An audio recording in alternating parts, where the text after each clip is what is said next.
종목을 심층 분석해보는 월가 위클리 마켓 시간입니다. 자, 이 자리는 윤여민 타이탄 파트너스 이사와 그리고 김호균 하나증권 영업부스 금융센터 부장 자리했습니다. 안녕하세요. 네, 반갑습니다. 네, 안녕하십니까. 네, 이번 주에 정말 굵직한 기업들의 실적 발표가 있었는데 저도 관심 있는 게 정말 많았어요. 자, 먼저 제가 제일 관심 있었던 거 여쭤보겠습니다. 오라클 먼저 짚어보자면 이 실적 공개한 다음에 주가가 이거 웬걸 급락을 했어요. 도대체 왜 이렇게 된 건지 먼저 윤여민 이사. 네, 일단은 실적적인 측면에서 봤을 때 일단은 좀 실적에 대한 부분들은 어느 정도 이 컨센서스를 조금은 상회할 것이 아닐까라는 예상이 있었습니다만 오히려 실적에 대한 부분을 좀 컨센서스를 좀 하회를 하면서 일단은 좀 주가가 좀 하락했다라고 말씀드릴 수 있을 것 같은데 자체적으로 봤을 때 실적은 전년 동기 대비 어떻게 보면 상승을 했습니다. 다만 전문가들이 예상하는 컨센서스를 좀 미치지 못했다라고 볼 수 있을 것 같고요. 2분기 전체 매출을 보게 되면 한 140억 달러 정도 되는데 예상 매출 지금 전문가 예상은 141억 달러였기 때문에 이 부분을 좀 미치지 못했다라고 좀 말씀드릴 수 있을 것 같고요. 여기에 또 조정 주당 이제 순이익 같은 경우도 1.47달러가 좀 집계가 됐는데 이 역시 전망치가 1.48달러였기 때문에 이와 관련돼서 좀 전망치를 좀 하회했다라고 보시면 될 것 같습니다. 그리고 일단은 이 회사 같은 경우 물론 이제 클라우드로 상당히 어떻게 보면 상당히 유명한 회사긴 합니다만 클라우드 어떤 서비스를 좀 제외한 다른 매출들 뭐 이제 하드웨어 이제 서비스 쪽에 대한 매출 같은 경우가 좀 감소세가 일어나면서 결국은 부분별로 좀 골고루 성장했다기보다는 클라우드 쪽 의존도가 상당히 좀 컸고 그 부분에서 좀 어느 정도 커버가 됐습니다만 다른 어떤 비즈니스에 좀 부진이 좀 있었다라고 좀 말씀드릴 수 있을 것 같고요. 다만 이제 CEO가 뭐 이제 인공지능과 관련된 AI 관련돼서 좀 매출은 분명히 늘어나고 있다라는 좀 긍정적인 메시지는 좀 전했기 때문에 이와 관련돼서 어쨌든 주가는 급락은 했습니다만 향후 어떤 비즈니스에 대한 방향성에 대한 부분은 그래도 좀 체크해볼 필요가 있지 않을까 생각하고 있습니다. 네, 오라클의 주가가 전일 거의 2%대로 하락 마감했었는데 오늘 프리장 같은 경우에는 약간의 저가 매수세가 유입이 되고 있는 듯합니다. 0.22% 소폭 상승을 하고 있습니다만 사실 견조한 실적을 발표했다라고 볼 수 있을 것 같은데 오라클의 역시나 AI 수요로 인해서 클라우드 서비스 매출이 꽤 괜찮았던 것으로 기억을 합니다. 어떻게 보셨는지 그리고 김우균 부장께서는 오라클 향후 전망 어떻게 보고 계시나요? 근데 AI 수요 업종을 지금 다 같이 보는 게 아니라 이거를 구분하는 것 같아요. 그러니까 AI 소프트웨어 회사인지, AI 하드웨어 회사인지를 구분해서 시장이 평가하는 것 같은데요. 이게 왜냐하면 최근에 이제 반도체를 중심으로 한 AI 이 인프라 섹터는 상승 모멘텀이 약간 주춤하는 것 같고요.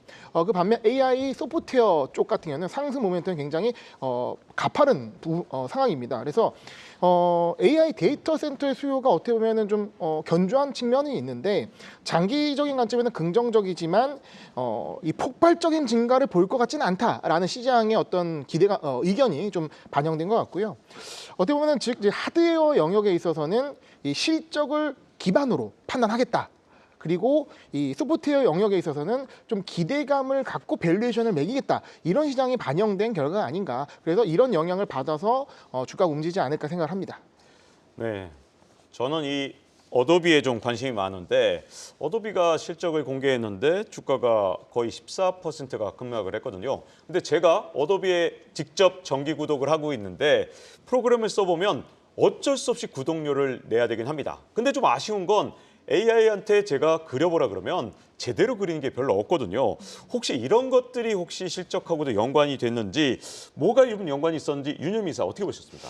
네, 일단 앞에서 말씀드렸던 오라클과 마찬가지로 자체적인 어떤 실적, 결국 이제 전년 동기 대비 성장하는 부분이 있었습니다만 확실히 시장에서 눈높이를 맞추지 못했다는 부분, 일단 첫 번째가 아닐까라는 좀 생각을 하고 있고 특히 이제 회계연도가 좀 다르다 보니까 이제 어도비 같은 경우는 2025년도 1분기 회계연도에서 지금 실적을 발표했는데 매출 같은 경우가 56억에서 지금 56억 한 8천만 달러가 되는 상황.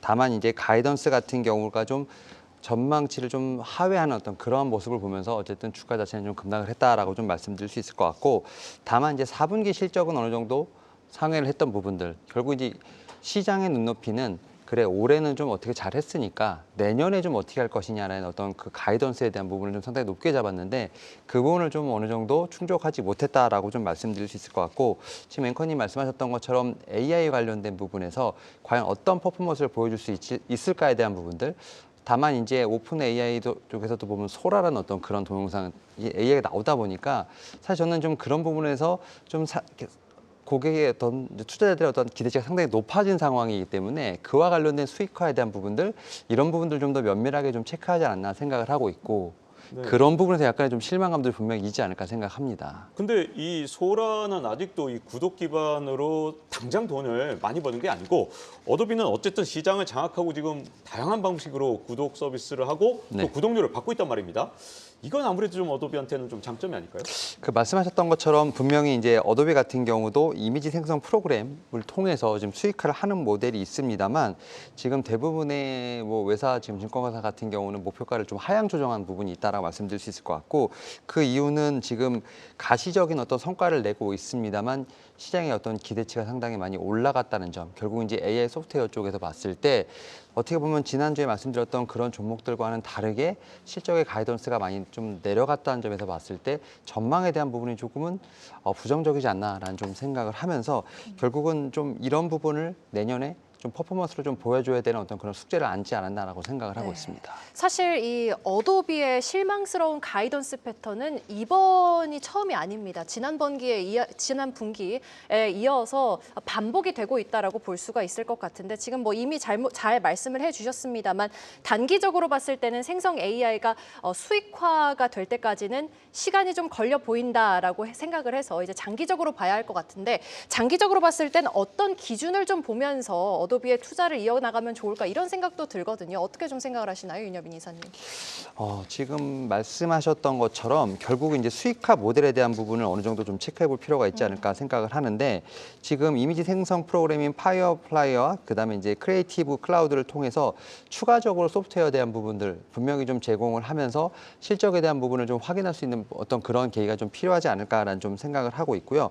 그러한 측면에서 앞에서 말씀드렸던 지금 영상과 관련된 쪽에서 AI 기술을 좀 담은 어떤 강력한 프로그램들이 좀 많이 나오는 상황이기 때문에 AI 소프트웨어 같은 경우 지금 3분기를 시작으로 해서 좀 실적들이 나오는 종목들이 상당히 많이 있는 상황이고 그 안에서 어도비가 좀 제가 볼 때 경쟁력을 갖추기 위해선 이러한 부분에서 좀 실적을 내고 숫자를 내야 되는 그래서 좀 가이던스에 대한 기대가 좀 상당히 있었습니다만 그런 부분에 좀 실망이 나왔다라고 좀 생각이 들고 있고 이런 부분들은 내년에 좀 방향성을 좀 체크해 봐야 되지 않을까 생각은 하고 있습니다. 네, 어도비의 주가는 현재 계속해서 등락을 좀 거듭하고 있습니다. 개장을 이제 곧 앞두고 있는데요.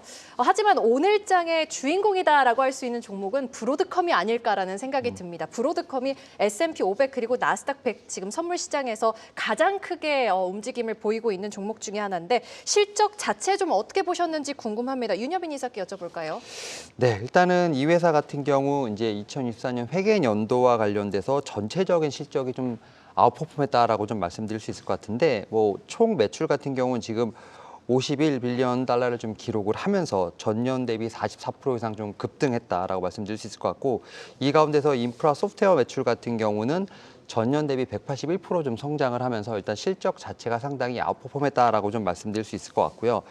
사실 이제 올해 같은 경우는 어떻게 보면 반도체 매출보다는 인프라 소프트웨어 매출이 상당히 좋았습니다. 지금 전년 대비 한 181% 정도 성장한 모습을 보였습니다만 지금 CEO가 내년에서 이제 소프트웨어보다는 반도체, 특히 AI 반도체 쪽에 상당히 힘을 실는 좀 얘기를 하면서 이런 부분이 좀 주가에 제가 볼 때는 상승 탄력을 더하지 않았나 생각을 하고 있는데 최근에 보게 되면 이제 AI 반도체 지금 토탈 그 이제 마켓 같은 경우가 지금 뭐 900억까지도 예상된다라는 얘기가 좀 나오고 있는 상황이기 때문에 900억 달러 현재 상황에서 한 200억 달러 정도 매스가 됐을 때 이런 마켓 자체가 4배 이상 좀 커질 수 있다라는 좀 얘기를 하는 상황. 그 안에서 지금 이제 이 브로드컴 같은 경우가 뭐 구글이라든지 메타와 함께 좀 어느 정도 이 협업을 하면서 매출에 대한 부분을 좀 강조를 했기 때문에 AI 반도체 쪽에서도 내년에 분명히 실적을 낼 수 있는 그런 기대감이 분명히 존재했다. 뭐 그런 측면에서 봤을 때 상당히 강하게 좀 상승을 하면서 말씀하셨던 것처럼 오늘장에 좀 주인공이 될 수 있는 그런 부분을 좀 가지고 있지 않나라고 좀 말씀드릴 수 있을 것 같습니다. 네, 브로드컴 이야기는 개장 이후에 조금 더 나눠볼 텐데 네, 현재 브로드컴의 주가가 개장 전부터 18% 넘게 급등하고 있습니다. 이와 함께 다른 반도체 기업들도 좀 상승세를 이어가는 모습을 보여주고 있는데요. 이제 미국 증시 금요일장 개장을 했습니다. S&P와 나스닥 지수 상승 출발 중인데 개장 상황 자세히 알아보도록 하겠습니다. 이준호 캐스터. 땡땡땡땡땡 나스닥이 사상 처음으로 2만 선을 돌파한 뒤 어제 미 증시는 약간의 조정을 받았습니다. 그런데 미국 증시에서 조정이란 겨우 하루뿐인가요? 오늘은 또다시 상승 출발하고 있습니다. 한편 미 국채 10년물은 FOMC를 앞두고 4.3%를 돌파했는데요. 3대 지수 흐름 확인해 보겠습니다. 먼저 다우존스입니다.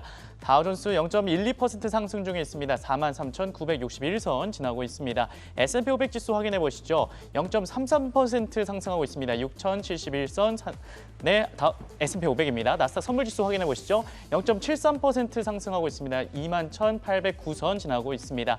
주요 3대 지수 상승 흐름 보여주고 있다는 점 체크해 주시고요. 주요 11개 섹터별 흐름도 확인해 보겠습니다. S&P 500 11개 섹터입니다. 현재 기술, 금융, 유틸리티, 임의 소비재 섹터 상승 중에 있습니다. 나머지 섹터는 하락 중에 있고요. 기술 섹터 특히 1.17% 상승하고 있습니다. AI 네트워크 칩으로 유명한 브로드컴 어제 장 마감 후에 실적을 공개했죠. 호실적을 기록하면서 개장 전부터 18% 넘게 상승하고 있는데요. 덕분에 반도체 섹터와 기술 sek터 전반적으로 상승 흐름 보여주고 있습니다. 지금까지 글로벌 시황센터 이준호였습니다. 네, 김호균 부장, 이 오늘 개장 시황 상황 어떻게 보셨습니까? 네, 이 산타 랠리 중인데 지금 모멘텀이 꺾이지 않고 있는 것 같습니다. 지금 나스닥 같은 경우도 신고가를 지금 오늘 돌파한 상황이고요. 어떻게 보면은 이제 주간 기준으로 종가를 고가로 마감하려는 흐름이 이어지고 있다고 볼 수가 있겠는데요.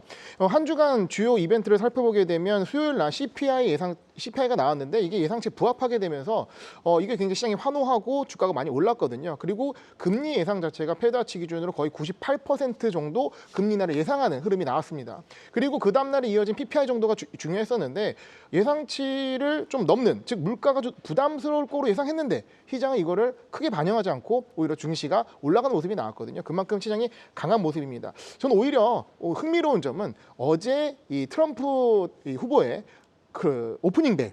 근데 오프닝 벨을 치면 그날 좀 장이 좀 좋으면 좋겠는데 그 그림은 안 났단 말이죠. 근데 하루 뒤 이어서 장이 좀 좋은 모습이 나오는 게 조금 아이러니하지 않나 생각을 합니다. 네, 이제 다시 브로드컴에 제가 관심이 많기 때문에 이 질문 한번 더 드리고 싶어요. 자, 엔비디아가 지금 서버까지 자기가 다 조립하겠다 그러면 사실 뭐 우리나라뿐만 아니라 많은 기업들이 여기에 비집고 들어갈 게 없는데 브로드컴이 엔비디아의 틈새 시장을 조금 노리고 있는 건지 언젠가 나중에는 엔비디아의 대항마가 돼서 마치 애플하고 IBM이 싸웠던 것처럼 IBM의 역할을 할 수 있을지, 자, 윤현미 이사 어떻게 보십니까? 일단은 뭐 지금은 여러 가지 노력을 좀 분명히 하고 있다라고 생각을 하고 있고, 앞에서 말씀드렸던 것처럼 지금 구글, 메타 쪽과 지금 100만 개 정도의 가속기 클러스터를 배치를 한다, 뭐 이런 기사도 좀 분명히 나왔고요. 또 이제 하이퍼스케일러와 지금 특히 이제 오픈AI, 애플과 함께 지금 2027년도까지 유사한 배치를 하겠다는 얘기가 나오면서 사실 좀 대항마로서의 어떤 그런 느낌이 분명히 있다라고 좀 생각을 하고 있고요. 그런 측면에서 AI 소프트웨어로 갔던 제가 볼 때 수급을 다시 한번 좀 하드웨어로 좀 빨아들이는 좀 그러한 역할을 하고 있지 않나 생각을 하고 있는데, 일단 제가 볼 때는 한번 내년까지는 좀 지켜봐야 되지 않을까. 사실 이제 올해 자체 어떤 실적은 상당히 좋았고요. 그러한 측면에서 이런 부분들이 내년까지 좀 같이 이어질 수 있을지에 대한 부분을 저는 좀 분명히 체크해볼 필요가 있지 않을까 생각합니다. 특히 이제 엔비디아 같은 경우도 주가 자체가 계속 이제 어떻게 보면 급등락을 하는 상황에서 실적으로서 그런 부분을 좀 이겨낸 상황이기 때문에 브로드컴 같은 경우도 그러한 부분을 분명히 거치면서 성장하지 않을까라는 좀 생각을 하고 있고, 이러한 계약들 또 이제 뭐 이런 계약들이 좀 이행되는 부분들, 여기에 따라서 숫자가 찍히는지에 대한 부분들, 결국 이제 빅테크들이 이제 브로드컴에 대한 부분을 좀 인정하게 된다고 하면 오히려 대항마가 될 수 있겠습니다만, 지금 상황에서는 저는 좀 더 지켜봐야 될 부분이 더 크지 않나 생각하고 있습니다.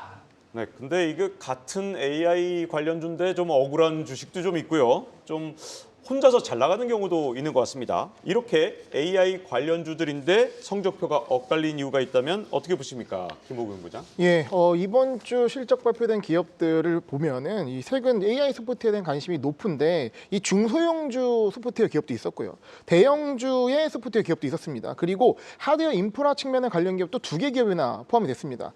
그리고 마지막으로 실물 경기를 판단할 수 있는 기업도 포함이 되어 있었거든요. 즉 실적 시즌이 거의 끝나가는 상황인데도 불구하고 굉장히 시장에 의미를 많이 줄 수 있는 기업들의 실적 발표가 있어서 굉장히 주목이 되었는데요. 실제 오늘까지 나온 결과를 보게 되면 예상치에 부합은 했지만 가이던스가 부합하지 않으면서 한 10%대 하락한 기업도 있었고 예상치를 부합하지 않았음에도 불구하고 AI의 기대감이 어떤 시장의 인정을 받으면서 10몇 %씩 상승하는 기업도 나왔습니다. 그래서 어떻게 보면 지금 AI 영역에 있어서 실적보다는 기대감의 비중이 좀 높지 않나 이런 부분 아까도 말씀드렸지만 시장의 이런 흐름이 지배하고 있는 것 같다 생각을 합니다. 네, 지금 뭐 브로드컴 이야기 저희 계속 나눠봤었는데 브로드컴의 주가가 20%대까지 터치를 했습니다. 상승을 했었고 현재 신고가를 경신을 하고 있다는 점도 좀 참고를 해봐야 될 것 같은데요. 이제 마지막으로 지난해 4분기부터 올해 1분기까지 좀 걸쳐가지고 바이오 섹터가 주도주 역할을 했었던 게 기억이 납니다.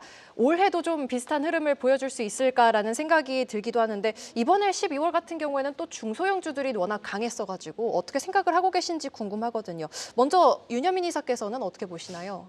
사실은 지금 AI 쪽과 관련된 수급이 상당히 좀 강하기 때문에 이러한 수급이 말씀하셨던 뭐 제약바이오 쪽으로 좀 올 수 있을지에 대한 부분들, 뭐 이제 금리 인하에 대한 부분뿐만 아니라 지금 이제 미국의 10년물 국채 금리 관련된 부분이 좀 어느 정도 안정이 되는지 뭐 이런 부분을 좀 체크해볼 필요가 있습니다만 어쨌든 분위기가 조금은 조성될 것 같다라는 좀 긍정적인 신호는 분명히 있다라고 말씀드릴 수 있을 것 같고 특히 이제 제약바이오 섹터가 말씀하셨던 것처럼 4분기부터 좀 어느 정도 강한 모습을 보여주기 때문에 올해도 분명히 기대감은 있다.